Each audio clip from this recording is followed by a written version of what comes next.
These are the bucktails I'll be using in this video. They're both from S&S. The top one is 1 ounce, the bottom is 1.5 ounces, both tipped with 4.5-inch otter tails. And I'm John Skinner, and this supports Chapter 5 of my book Striper Pursuit, and you can learn more about the book at striperpursuit.com. And this is my first video of the 2017 season, and there's some changes for me. For one, I have moved, and I'm now fishing waters I've never fished before. This is actually the second time I've ever been to this spot, and the previous day was the first time. So, yeah, I'm out learning some new waters, and this is early in the season. The fish are small. Most of the fish are small. So I'm just happy to bend the rod at this point. This is late April, eastern Long Island. So another change is that I've invested in a new camera. It's a GoPro Hero 5 Black, and one of the major differences is the sound. With the older cameras, I had a GoPro 3. The camera was in a plastic enclosure that really kind of cut out the outside sound, whereas this one is different and it picks up the sound a lot. Now, I'm going to have to learn how to balance my narration with the sounds, but I really like that it picks up the sounds of the water and you know, whatever life is around, and certainly a screaming drag is nice to hear also.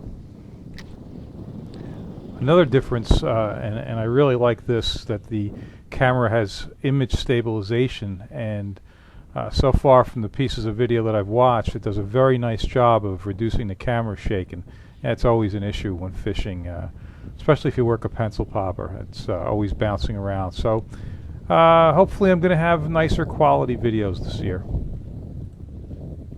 Alright, so I'm just starting on this little cut of water to my left. There's a bar, there's probably 6 inches of water where this lure is touching down. I'm going to make some fast cranks until I see the line get pushed to the right, which means I'm in this little channel, maybe 3 feet deep. It drops off from there. You see I'm waiting, letting it drop, and drop, get down, and there's the fish. You know, I'm just trying to get it off that edge. I envision that there's fish hanging on the deep end there, and yeah, there's small fish for now, but like I said, I'm learning the area, so I would imagine as this season progresses, there's going to be some bigger stuff hanging on that drop-off. And I mentioned I'm using a 4.5-inch otter tail strip. The jig strips made by Fat Cow Fishing are good also. These ended up being really nice replacements for pork rind strips. One of the things I really like about them is they don't dry out. You don't have to keep them in the jar.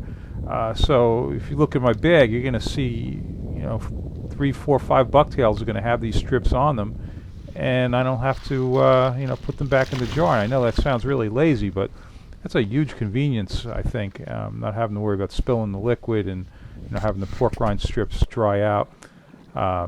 So I'm in the same general area. I've done a little walking. You can still see I'm still fishing that fast current. Going to let that jig settle and work it down current. Usually you won't see me putting such sharp twitches or yanks on the rod working the bucktail. There's some weed in the water, and I'm trying to, if I feel some weed on the jig, I'll, you know, give it a couple of fast, sharp pulls, and a lot of times, you know, you'll feel that weed will come off. So that's what that's about. You know, it's not a bad thing to do anyway. Just, you know, every once in a while, put a couple of fast yanks on the jig, and there we go.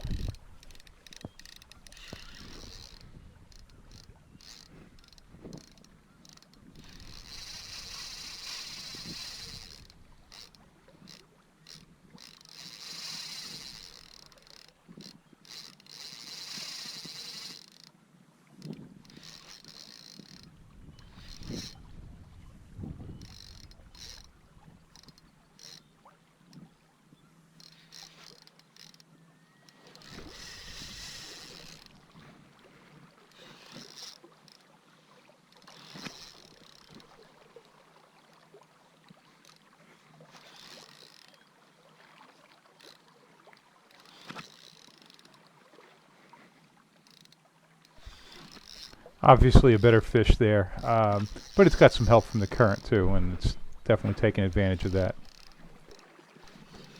Alright, the rod is a Penn Battalion rated 8 to 15 pound test line. It's a Penn Clash 3000. It is spooled with 15 pound test spider wire braid.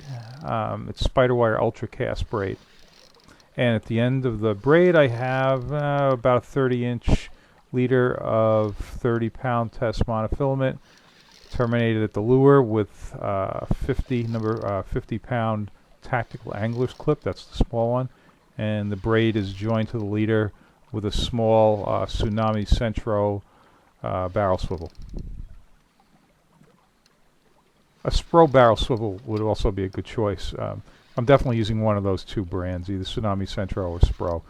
Yeah, I lost a really nice fish a couple of years ago because I broke a barrel swivel. It wasn't one of those two brands, and yeah, traumatic experience. So from that point on, I'm definitely using the high quality barrel swivels. No, it's not a place to scrimp. So you see there's a ton of current here. And I think I've got about at most 9 feet of water in front of me, and I learned that by first of all, this place caught my attention on Google Earth, and it looked obvious that it was going to be good, and so I checked it out with my kayak, and the depth showed up as 9 feet. So if you get 9 feet of water and you get all that current, you know, it's half ounce or 3/4 ounce bucktail isn't going to cut it. So I'm all the way up to 1.5 ounces, and I'm using one of the fluke bucktails that S&S makes. And the reason for that, it's got the narrower head, and I'm somebody that usually doesn't, you know, care too much about the head shape for this kind of fishing, but I'm trying to get that jig deep with as light a weight bucktail as possible, which is always a good idea. And this bucktail works out real well for that. So it's that shape that you use for fluke fishing, like the ones that you can make with an ultra minnow mold from Do It.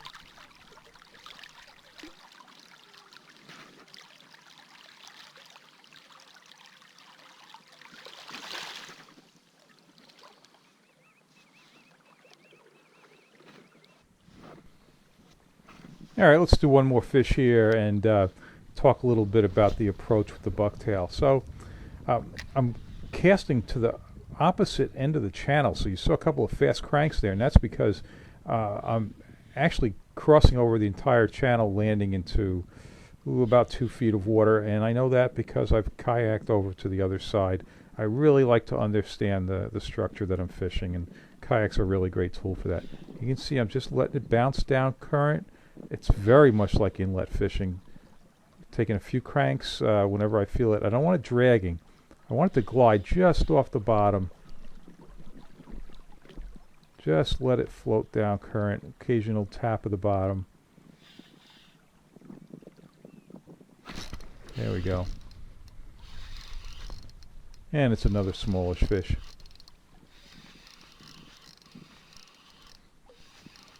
Okay, I hope you've enjoyed this first video of the season, and hopefully I'll be able to show you some bigger stuff in the upcoming weeks.